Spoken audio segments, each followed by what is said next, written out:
Monsieur le préfet, Monsieur le président de l'exécutif, Madame la présidente de l'Assemblée, Monsieur le maire, Madame la rectrice, chers partenaires, chers amis, chers étudiants d'hier et d'aujourd'hui, Mesdames, Messieurs, ça siffle un peu. Alors, c'est un piaget tellement che oggi coemusione di nous a Buedevere, che abro questa cerimonia di 40° anniversario dell'Università di Corsica. Alors, tout au long de cette année universitaire, de nombreuses manifestations, de nombreux événements viendront ponctuer, bien entendu, cet anniversaire.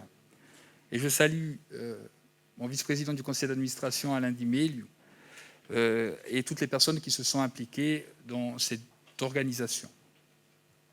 Alors, nous avons souhaité aujourd'hui démarrer les opérations par un événement rassemblant notre communauté au sens large autour d'une devise « Déjà una storia, sempre una bene ».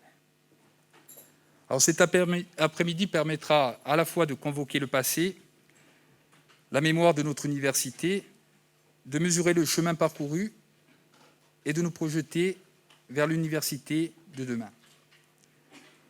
Alors je serai bref puisque une table ronde viendra dans quelques minutes, bien entendu, développer ces différentes thématiques.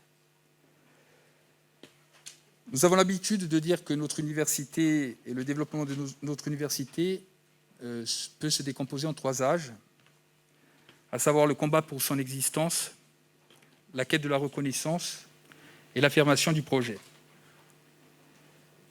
Ainsi, au discours protocolaire et convenu, je préfère ici me pencher plutôt sur des remerciements. Remercier toutes les femmes et les hommes qui se sont investis à nos côtés tout au long de ces 40 années, quand rien n'était encore gagné et quand tout restait à démontrer. Parce que oui, à l'origine, ce fut un combat. Je souhaite ici donc tout d'abord remercier l'ensemble des militants, des pionniers qui, durant les années 60, 70, 80 et 90, qui par leur mobilisation, par leur ferveur et leur engagement sans faille, ont fait renaître notre université. Et c'est aussi grâce à eux que nous sommes rassemblés aujourd'hui, et je leur en serai toujours reconnaissant, comme l'ensemble de la communauté universitaire.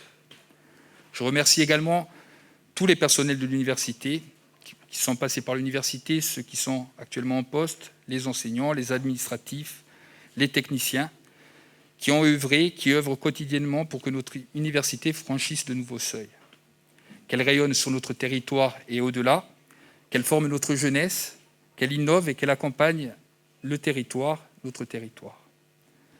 Je remercie bien entendu nos partenaires institutionnels, culturels, économiques, scientifiques, qui sont à nos côtés, croient à cette université et s'y investissent quotidiennement.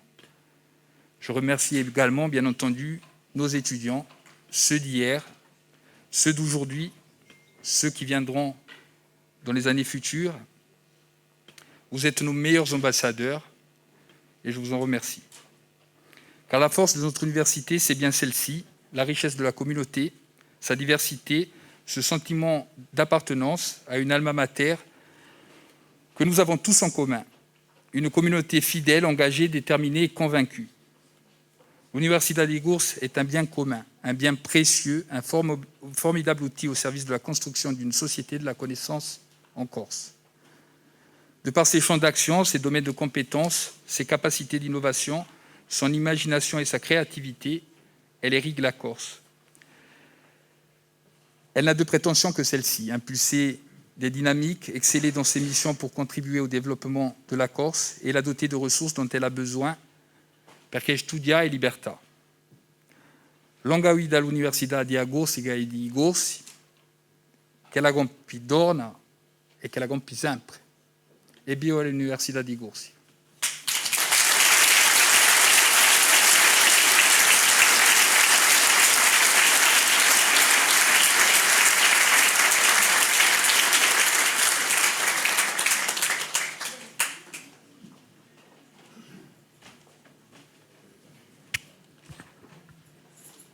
Monsieur le Président de l'Université de Corse, Madame la présidente de l'Assemblée de Corse, monsieur le préfet de Corse, monsieur le maire de Corti, madame la rectrice, messieurs les députés, mesdames et messieurs les membres du conseil exécutif, mesdames et messieurs les élus, mesdames et messieurs les anciens présidents de l'université, mesdames et messieurs, chers amis, c'est bien sûr, comme nous tous et nous toutes, avec beaucoup de joie et d'émotion que nous avons pris aujourd'hui la route de Corti pour nous retrouver pour ce 40e anniversaire de l'institution qui a accompagné, nourri, alimenté, enrichi la vie collective de l'île depuis donc 4 décennies, et même un peu ou beaucoup plus si l'on considère que l'Université de Corse, avant de se concrétiser matériellement dans son ouverture, avait déjà nourri les rêves et les combats des générations qui nous ont précédés. Donc je suis, comme vous toutes et vous tous, très heureux d'être ici. Je me tourne vers la tribune, je regarde la salle, je vois beaucoup de visages de générations successives qui ont beaucoup fait pour cette institution. Et c'est vrai que tout anniversaire comporte nécessairement une part, sinon de nostalgie, en tout cas de regard vers ce qui s'est passé. Pour beaucoup d'entre nous, l'Université de Corse a été le premier stade de la conscience militante et de l'engagement. En ce qui me concerne, je suis arrivé ici comme étudiant en septembre 1984, donc c'est loin déjà.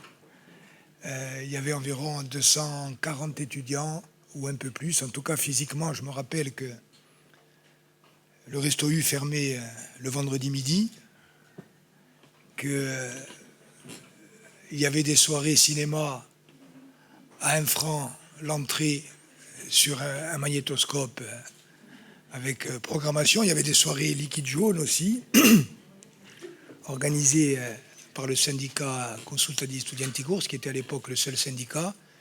Et donc forcément, comme beaucoup d'entre nous, lorsque je viens aujourd'hui à Corti, lorsque je viens à l'université, ce sont d'abord ces souvenirs-là qui affleurent, souvenirs d'une jeunesse heureuse, insouciante, mais qui était aussi une jeunesse de lutte, parce que cette université, il faut aussi le dire, puisque le rendez-vous d'aujourd'hui est institutionnel, est née par la lutte et dans la lutte, et pendant des années, voire des décennies, la question essentielle, ontologique, qui nous animait à toutes et à tous, c'était de dire, est-ce que cette institution va vivre ? Et est-ce que cette institution aura les moyens de se développer ? Alors, ce passé apparaît aujourd'hui tellement lointain qu'on se demande même s'il est réel. Mais il y a eu des épisodes qui ont été effectivement des épisodes très difficiles et qui font qu'aujourd'hui, nous conservons vis-à-vis de cette institution un attachement qui est un attachement indéfectible. Donc le passé, le présent, ça a été dit par le président de l'Université de Corse, et surtout l'avenir. Le présent, c'est de voir que le rêve des femmes et des hommes a pris forme. Et quelle forme ? Lorsqu'on pense à ce qu'étaient les bâtiments, à ce qu'étaient les équipes pédagogiques. Je lisais dans le numéro spécial qui a été consacré par Corse Matin aux 40 ans de l'université, certains des... Je vois Marie-France qui est dans la salle, qui explique dans cet article qu'il y avait en tout et pour tout une machine à écrire pour traiter les demandes et qu'elle était mécanique. Aujourd'hui, en 40 ans, en fait, nous avons basculé dans un autre monde, et tant mieux. Cette université, grâce à l'ensemble de la communauté universitaire, a fait la preuve de sa qualité. Et aujourd'hui, la question essentielle que nous nous posons ensemble, et quelle que soit la place depuis laquelle nous regardons l'institution, c'est comment pouvons-nous faire pour la rendre toujours plus forte, toujours plus rayonnante, toujours plus ouverte sur la Méditerranée, sur l'Europe et sur le monde. Donc la collectivité de Corse, mandature après mandature, s'est engagée aux côtés de l'université. En ce qui nous concerne, depuis décembre 2015, je vois dans la salle des femmes et des hommes qui ont eu les responsabilités d'être conseillers exécutifs. Nous avons toujours eu en partage la volonté d'être présents avec la collectivité de Corse et aux côtés d'elle.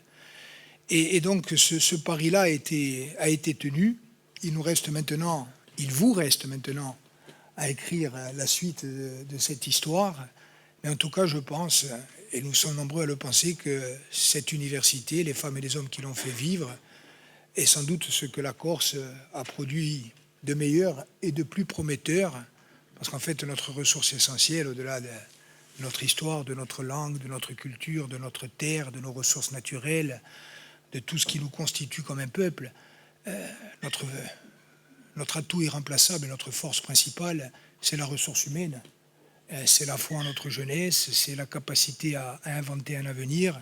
Et dans cette projection-là, l'Université de Corse occupe et continuera d'occuper une place à la fois essentielle et déterminante. Come volete detta, oggi presente all'Università di Corsica, che la Campi torna 100 anni e più a nostra università, e bio all'Università di Corsica, e bio a Gioventù Corsa, e bio dunque o popolo corso. Ringraziamo.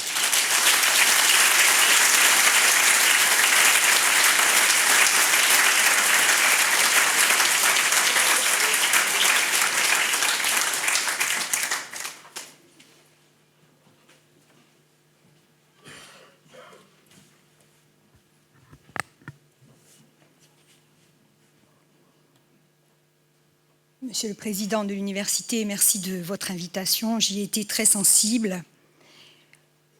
Monsieur le Préfet, Monsieur le Député, Monsieur le Président d'Exécutif, Monsieur le Maire, Madame la Présidente du Conseil économique, social et culturel, Mesdames et Messieurs les conseillers exécutifs, Madame la Rectrice, Chancelière des universités, chers collègues, alors universitaires et également élus, cari studianti, careduti gariduti. Allora, Simaduni di oggi per festeggiare i 40 anni dell'Università di Corsica, l'Università dell'80 di sicuro, e so assai come o presidente dell'Università, assai gumosa, ma di no fiera, veramente contenta. Je ne reviendrai pas sur le processus qui a conduit à la réouverture d'une université qui a été voulue au XVIIIe siècle par Pasquale Bauli. Dans la tradition des grandes universités européennes de son époque, ni sur les années d'un combat militant, ça a déjà été évoqué, qui prit corps à l'orée des années 1960, et se déploya tant sur les plans politiques, économiques que judiciaires, pour faire en sorte que cette università dilettante rouvre et se développe. Une lutte permanente qui s'est matérialisée d'abord par des universidades stade, puis au Liceo di Gorti, ensuite par moult manifestations de rue, occupations, procès que nous ne saurions oublier. À l'occasion des 30 ans d'ailleurs de l'université, un excellent travail avait été réalisé de recension de ces différentes étapes, et je n'ai pu m'empêcher à l'écriture de cet article, lapsus universitaire, de ce discours, de penser également à la cérémonie des 20 ans. La cérémonie des 20 ans qui avait donné lieu à un épisode mémorable de confrontation entre une syndicaliste étudiante, que je salue, et le président de l'Assemblée de Corse d'alors, et je le salue également, Esper Guggio Dienim un'avera gli stessi era, per quelli che erano capito. Personne ne viendrait contester, évidemment, aujourd'hui, les multiples bénéfices économiques et sociétaux de la réouverture de cette université. Des impacts économiques, bien entendu, par la création d'un vivier de milliers de jeunes diplômés, par le transfert de savoir et de technologies vers les entreprises et le territoire, mais aussi et surtout l'élévation d'un tremplin magnifique pour l'émancipation de la jeunesse corse, de sa langue et de sa culture. En cette occasion exceptionnelle, je pense que l'Università di Corsica entre dans l'âge adulte, pour reprendre la métaphore du cycle évoquée par le président de l'université. C'est précisément parce qu'elle est riche de cette histoire chahutée, de sa singularité dans le paysage académique européen, riche de ses ressources humaines, de ses travaux passés, de ses opportunités à venir, que je souhaiterais revenir sur ce qui fait l'essence des missions universitaires que j'ai le plaisir de partager avec plusieurs d'entre vous. Les universités ont été inventées au Moyen-Âge par des philosophes qui leur ont attribué ce nom parce que leur forme de pensée systémique ne séparait pas les sciences et les arts, mais s'efforçait de rendre au contraire leur articulation la plus efficace possible. Jusqu'à la fin du XXe siècle, les universités sont restées des lieux de débat et de contradiction, même si elles sont devenues de plus en plus spécialisées, victimes tout à la fois de la céciparité disciplinaire et des nécessités du marché du travail. Si la fonction sociale des universités demande à être toujours actualisée, cela ne signifie pas pour autant qu'elles doivent renoncer à leur mission principale, à la fois originelle et durable, qui est de former de jeunes esprits à penser et agir en êtres libres et égaux, en exerçant des individus à vivre ensemble et à travailler en équipe. Et de ce point de vue, l'Universidad Igorsiga est un terrain propice à cette triple initiation. En ce début du XXIe siècle, notamment au regard de nouveaux défis posés aux sociétés humaines et à la science en particulier, comme le changement climatique, bien sûr, l'intelligence artificielle, mais aussi des questions sociétales profondes, comme la question du genre, est réapparue la nécessité de pratiquer une interdisciplinarité active et vivante, dont le fondement originel est tout simplement le principe dynamique universel qui fait tenir ensemble des différences afin de réaliser des aspirations qui conviennent à tous comme à chacun. La dynamique propre aux universités doit redevenir ce qu'elle a toujours été, savoir accorder entre elles non seulement des ressources humaines, mais des facultés, les facultà, des facultés mentales, physiques, institutionnelles, pour pouvoir accueillir dans un même espace, physique, comme cet amphithéâtre, ou désormais numérique, comme un espace numérique de travail, qui ne se trouve réuni nulle part ailleurs. Dans cette dynamique, l'université doit offrir à la curiosité des étudiants des nourritures intellectuelles à même de répondre à leurs désirs de connaissance et qui serviront toujours et partout à nourrir leur esprit, quelle que soit la profession que par choix personnel ou par le jeu des circonstances, ils auront à exercer plus tard. Et d'ailleurs, quels qu'aient été nos parcours? Nous avons compris cette semaine, en lisant ou en écoutant les témoignages des anciens étudiants, devenus désormais députés, entrepreneurs, enseignants, journalistes et combien d'autres métiers, nous réalisons combien l'Universidad Igorsiga a pleinement assuré cette mission pour la jeunesse corse, car elle a eu et continue d'avoir un rôle déterminant dans la construction d'une société fondée sur la connaissance. Et l'on voit même aujourd'hui combien, plus qu'un contre-pouvoir, elle a produit du pouvoir fondé sur la connaissance. En cela d'ailleurs, les détracteurs des années 70-80 du projet universitaire avaient raison de craindre sa réouverture. C'est un fait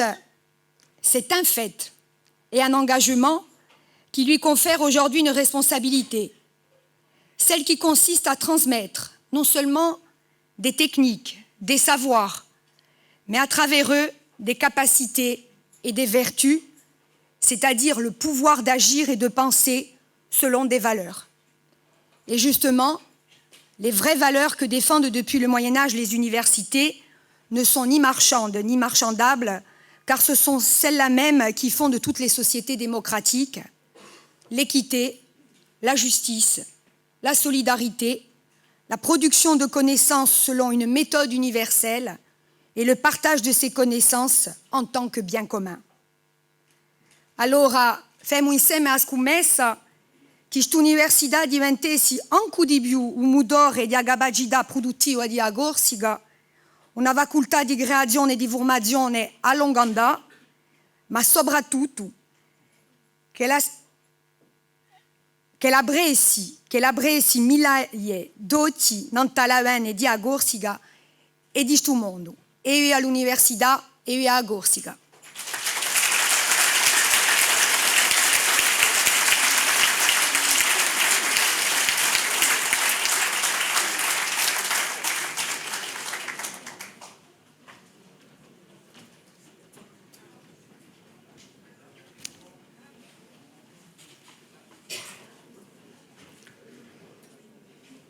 Monsieur le Préfet, Monsieur le Président du Conseil exécutif, Madame la Présidente de l'Assemblée, Monsieur le Président de l'Université, Madame la Rectrice, Monsieur le Député, chers amis, nous sommes donc ici pour fêter les 40 ans de l'université. C'est-à-dire que dans le livre de cette grande institution, les différents événements qui ont déjà eu lieu et qui vont avoir lieu dans les jours qui viennent vont balayer les 40 premières années, je dirais les 40 premières pages, si on parle de livre, de l'histoire de l'université. Et c'est très important, parce que ça donne l'occasion de rendre hommage et de remercier toutes celles et ceux qui ont œuvré et qui se sont battus pour que cette université naisse, croisse et prospère. C'est aussi important parce que c'est l'occasion de se souvenir des fondamentaux. Et là, comme ailleurs, se souvenir des fondamentaux, c'est très important. Parce que c'est un fil conducteur qui donne son sens aux choses, que ce soit dans la vie politique ou dans la vie tout court. Mais en tant que maire de Corté, une fois qu'on a rendu hommage dû à celles et ceux qui ont œuvré pour que l'université soit ce qu'elle est aujourd'hui, ce qui m'intéresse avant tout, ce n'est pas les 40 ans passés, c'est les 40 ans à venir. Et de ce point de vue-là, je réaffirme ici que les destins de l'université et de Corté sont indissociablement liés. Et que pour construire ce destin commun, il n'y a qu'une seule méthode qui vaille, c'est celle du partenariat. C'est en tout cas ce que je me suis attaché à faire depuis un peu plus d'1 an.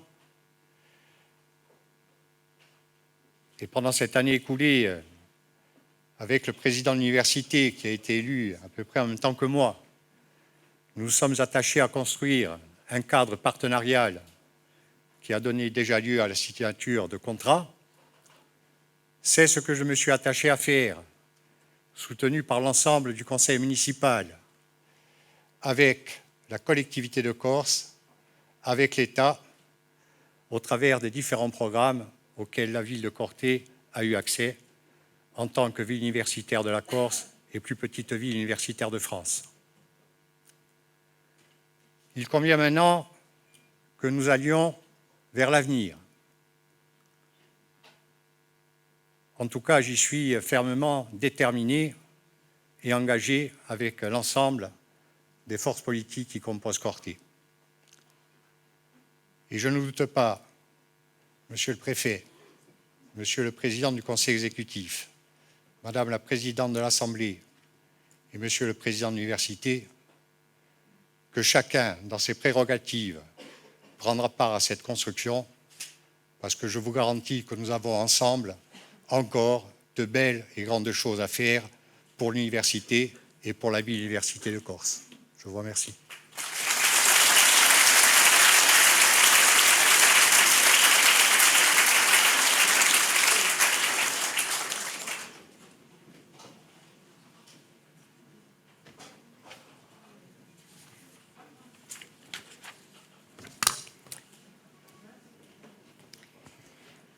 Monsieur le Préfet, Monsieur le Président du Conseil exécutif, Madame la Présidente de l'Assemblée, Monsieur le maire, Monsieur le Président de l'Université, Messieurs les députés, Mesdames, Messieurs les membres du Conseil exécutif, Mesdames, Messieurs les maires, Madame la Présidente du Conseil économique, sociale, environnementale et culturelle, mesdames et messieurs les professeurs, mesdames et messieurs les personnels administratifs, mesdames et messieurs, chers étudiants, le plaisir m'est donné aujourd'hui de célébrer avec vous le 40e anniversaire de l'Université de Corse, de le célébrer avec nos étudiants, de retour sur leur campus depuis cette rentrée.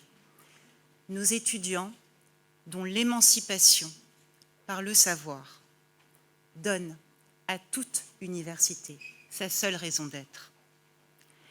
L'Université de Corse franchira très bientôt, je l'espère, le cap de ses 5000 étudiants.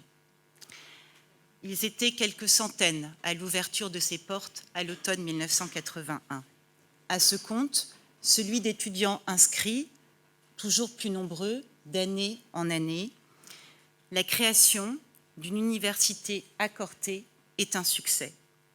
Ceux qui nous ont précédés ont su démontrer qu'il fallait une université à la Corse.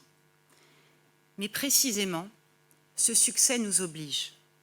Il nous oblige vis-à-vis de tous ces étudiants qui se pressent chaque année, heureux d'éprouver cette nouvelle liberté, insouciants, le disiez-vous tout à l'heure, Monsieur le Président, avides de découvrir, de comprendre, de connaître, de s'enrichir, inquiets aussi de trouver leur place et leur voie à l'université, de disposer des moyens nécessaires au suivi d'études supérieures longues, d'obtenir in fine un diplôme qui leur donne accès à un emploi. Voilà le défi qui s'impose à nous tous. Donner à nos étudiants tous les moyens de leur accomplissement, accompagner chaque étudiant à la mesure de son mérite dans son émancipation. Cette œuvre d'émancipation, elle est d'abord la vôtre, mesdames et messieurs les professeurs, chers collègues, qui chaque jour transmettez le feu sacré de la connaissance à vos étudiants, qui leur apprenez à sortir des schémas prédéfinis, à penser par eux-mêmes et contre eux-mêmes. Cette œuvre d'émancipation, elle ne peut exister que parce que tout universitaire adosse son enseignement à sa recherche, qu'il transmet le savoir autant qu'il le produit. Cette œuvre d'émancipation, elle est aussi portée au quotidien par tous les personnels administratifs de l'université, dont je connais le dévouement absolu, le travail irremplaçable au service de la réussite des étudiants. Cette œuvre de transmission, elle est aussi, enfin, dans le soutien, l'appui, l'accompagnement que nos étudiants les plus fragiles trouvent auprès du Crous de Corse, sans lequel bon nombre de nos étudiants devraient renoncer à entamer ou poursuivre des études supérieures, mais aussi auprès des associations étudiantes dont je veux saluer l'engagement exceptionnel tout au long de la crise sanitaire. La formation, la recherche, la vie étudiante, dans ces trois champs, le dialogue entre l'Université de Corse et l'Académie de Corse est permanent, constructif, exigeant de part et d'autre.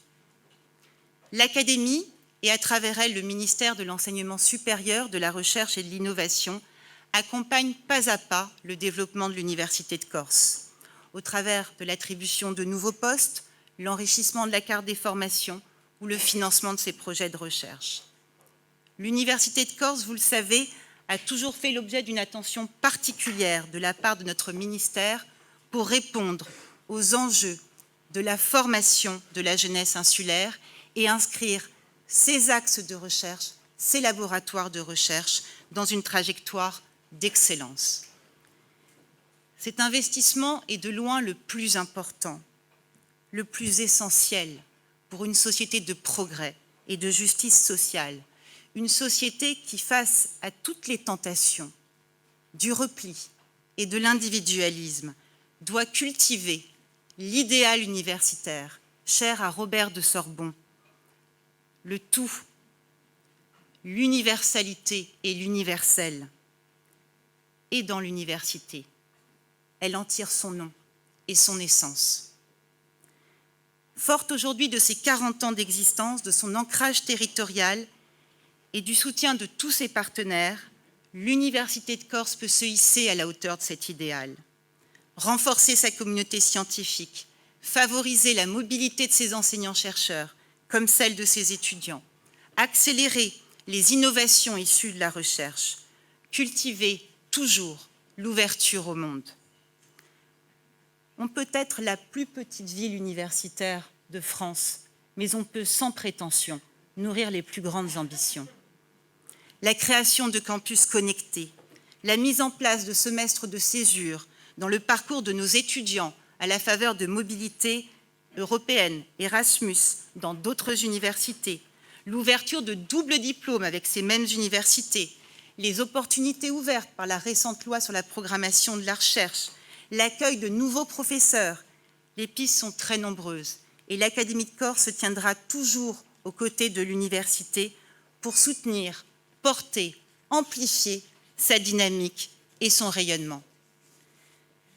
Car depuis les origines, Monsieur le Président, nos destins sont étroitement liés. Car si nous fêtons aujourd'hui le 40e anniversaire de l'université, qui a ouvert ses portes à l'automne 1981, la création de l'Université de Corse avait été entérinée 6 ans plus tôt par un décret du 6 novembre 1975. Le même jour, un autre décret, paru au même journal officiel, créait l'Académie de Corse. Ce jour anniversaire commun ne doit rien au hasard ou à la coïncidence. Toute université a son chancelier et toute chancellerie son académie. L'université et l'académie forment un couple indissoluble, agissant de concert pour l'élévation du niveau général et l'émancipation sociale de notre jeunesse. Dans cette œuvre commune, soyez assurés, Monsieur le Président, de notre plein engagement. Longue vie à l'Université de Corse.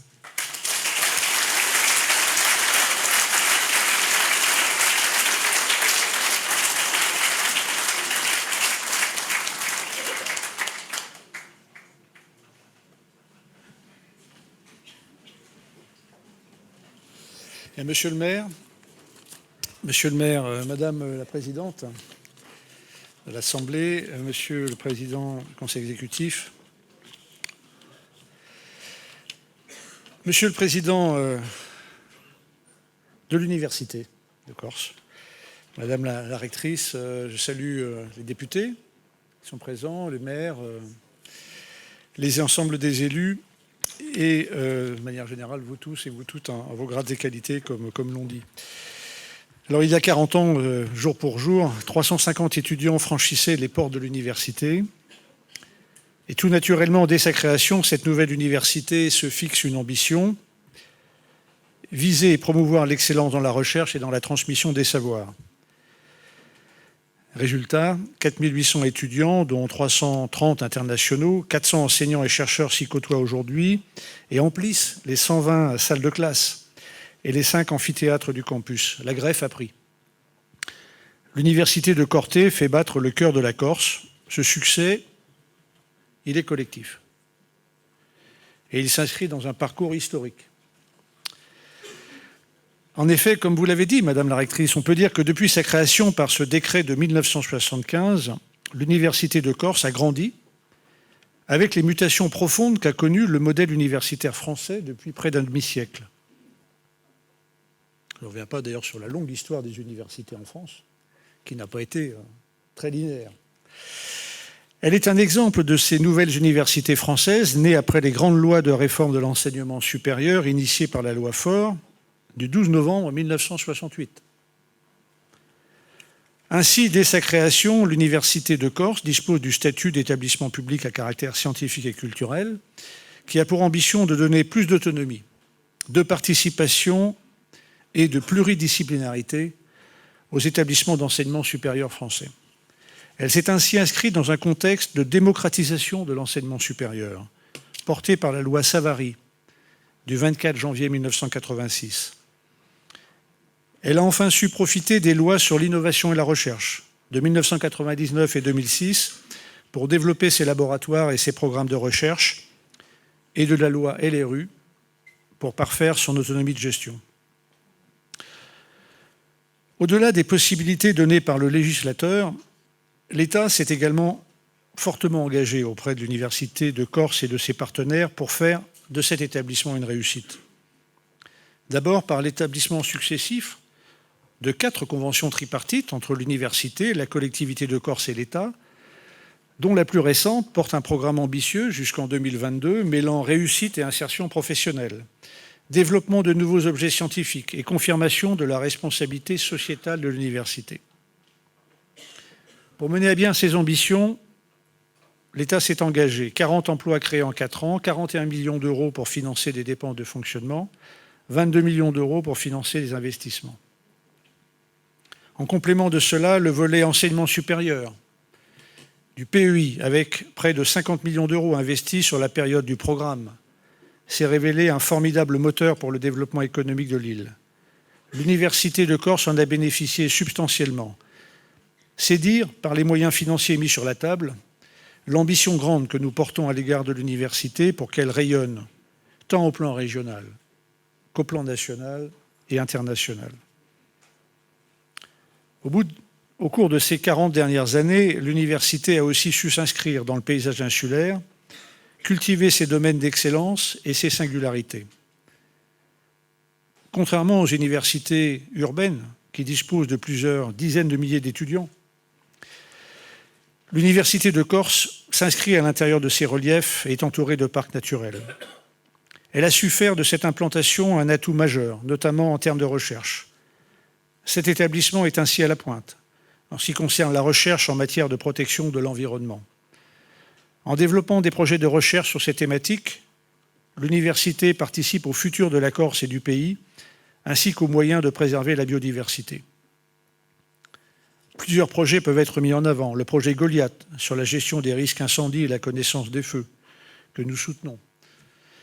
Le projet Jéricho sur la gestion des eaux, également, ou encore les travaux de la plateforme Stella Mare, récemment mis en avant grâce au succès de la maîtrise des techniques de reproduction de l'araignée des mers, toute la France est au courant, espèces vulnérables et menacées et qui ont été récemment récompensées par le CNRS. C'est une belle réussite. Après ce bilan, il faut nous poser donc la question de l'avenir. À quoi pourra ressembler l'Université de Corse dans 40 ans ? Parce que, ma foi, vous avez parlé de la Sorbonne, des universités créées en 1150. Donc il s'agit d'êtres vivants qui peuvent vivre très longtemps. Et donc c'est un vrai challenge que d'imaginer comment ces entités si originales, qui sont à la fois s'inscrivent dans un pas de temps très long, qui est celui de l'apprentissage des connaissances, du développement des savoirs, et en même temps qui s'inscrivent pleinement dans leur société, la société du moment, eh bien comment elles vont s'orienter, comment elles vont progresser, tout en restant fidèles à ces idéaux qu'elles incarnent. À mon sens, c'est une université qui s'ouvrira encore davantage sur le monde. Un enjeu de taille multiple. Renforcer les coopérations en matière de recherche, augmenter la mobilité des étudiants, que ce soit dans le cadre du programme Erasmus, vous en avez parlé, Madame la rectrice, et plus largement via des accords bilatéraux. Pour réussir ce pari, l'Université de Corse a évidemment des atouts. Son ancrage méditerranéen, qu'elle exploite déjà par son rôle dans l'association de recherche et de coopération Euroméditerranée, ou encore via le consortium des universités euroméditerranéennes.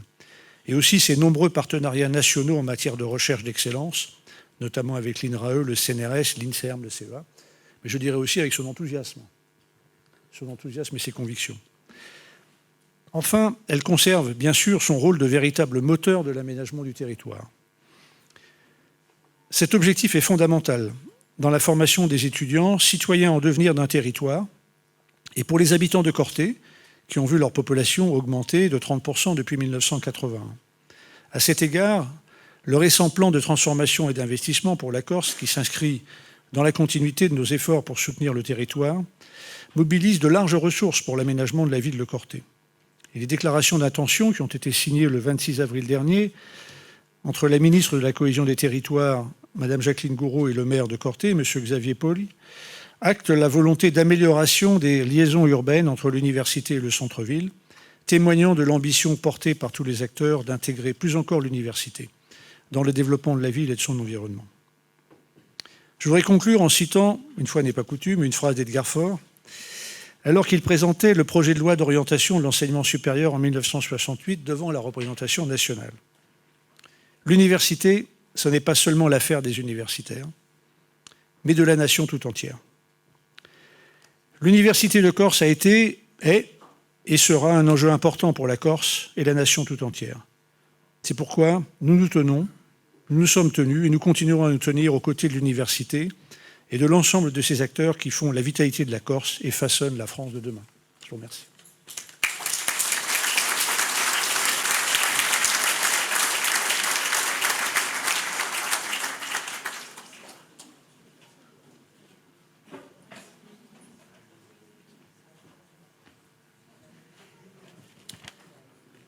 Bonjour à toutes, à tous. Je vais lire ici un texte de Madame Francine de Michel, notre collègue, professeure agrégée de droit public, ancienne présidente de l'Université Paris 8, ancienne directrice de l'enseignement supérieur au ministère de l'Éducation nationale et ancienne présidente de la fondation de l'université. Francine, je sais qu'elle nous regarde sur Facebook, nous te saluons et je vais avoir le plaisir de lire ton texte ici.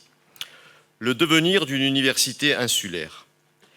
Ces quelques lignes n'ont aucune ambition scientifique. Il s'agit simplement d'un point de vue partiel et partial d'une longue expérience de plus de 60 ans de l'espace universitaire. Mais comme l'a écrit Gilles Deleuze, on écrit en fonction d'un peuple à venir qui n'a pas encore de langage, ni pamphlet, ni récit de vie, ni enquête scientifique. Ces réflexions sont les traces d'une vie universitaire nomade et multiple, au cours de laquelle j'ai aimé et j'aime toujours l'université. L'université n'est pas un lieu de pouvoir. Elle ne peut donc pas être l'auteur d'un texte fondateur, d'une référence, ni institution d'État, ni institution du marché. Elle se situe en dehors du noyau normatif de la civilisation occidentale, en dehors de l'ordre dogmatique. Ne relevant ni de l'ordre de l'État et du pouvoir, ni de l'ordre du marché et du profit, l'université se situe dans un espace propre, celui du savoir, hors domination ou compétition économique, qui crée de l'esprit critique, de la résistance à travers un patrimoine d'institutions spécifiques. Le savoir est un ordre dans le monde et hors du monde, adossé au désordre, nourri dans le désordre. École de l'inexistence, ce qui compte dans le monde, c'est moins ce qui existe que ce qui n'existe pas. L'université est attentive aux événements qui sont le pendant de l'inexistence. Le savoir n'est pas un bien, une marchandise. Il est inestimable, inappropriable, ineffaçable, inattribuable, inévaluable, illimité. Il exige une mise en œuvre collective et inconditionnelle. Il est construit contre vents et marées par des chercheurs qui sont les nomades des temps modernes. Loin de la loi du marché, compulsive, déséquilibrée, rapide et violente, loin de la loi du pouvoir, séparatrice, reproductrice, bureaucratique, immobilisante et dépourvue d'imagination. L'université est un milieu où les temps s'entremêlent, se chevauchent, se croisent à plus ou moins grande vitesse dans un tourbillon d'idées, de pensées, d'improvisation. Un espace où l'on pose des questions avant de chercher des réponses, un espace qui fonctionne au don, à l'hospitalité. Avant la généralisation du capitalisme financier, le don était associé à l'oisiveté, au luxe, à la fête, au gaspillage. Avec l'université populaire démocratique, le don, devenir collectif, est associé au savoir, à la raison, à l'excédent, à l'offre abondante face à la rareté économique. La logique n'est plus celle de l'avoir, mais de l'être, non plus celle de l'objet marchand, mais du sujet acteur, non plus celle de la production des biens, mais du surcoût de l'existence. On n'est plus dans le cadre de la rareté, mais de l'abondance, non plus dans celle de la compétition, de la concurrence, mais de la cooptation, de la collaboration, de la coopération, non plus celle de la rivalité, mais de la connivence. L'université, c'est le cordon ombilical entre le savoir et le vécu, entre l'histoire et l'éphémère, le désordre. L'université est une institution libertaire, hétérogène, collégiale et confraternelle, pourvue d'un capital symbolique. Le savoir dit le réel, mais il le dit sans violence, de manière agréable, selon le principe de plaisir. Il produit des représentations symboliques fortes. Dans un espace social de lutte, l'université est un lieu hors de conflit, hors compétition. Certes, l'économie du don qui inspire toute action de l'université reste surdéterminée par l'économie marchande. Le don exige du temps, du gaspillage, de l'énergie, de l'imagination. Il coûte du temps face à une économie générale du donnant-donnant. Mais l'université doit rester ferme sur ses principes. L'excédent, le ruissellement, l'abondance, le surplus, bâtissant ses propres règles du jeu intellectuel, l'université peut développer ses fonctions sociales. L'enseignement n'est pas une opération de tri. Tout est offert. Merci pour elle.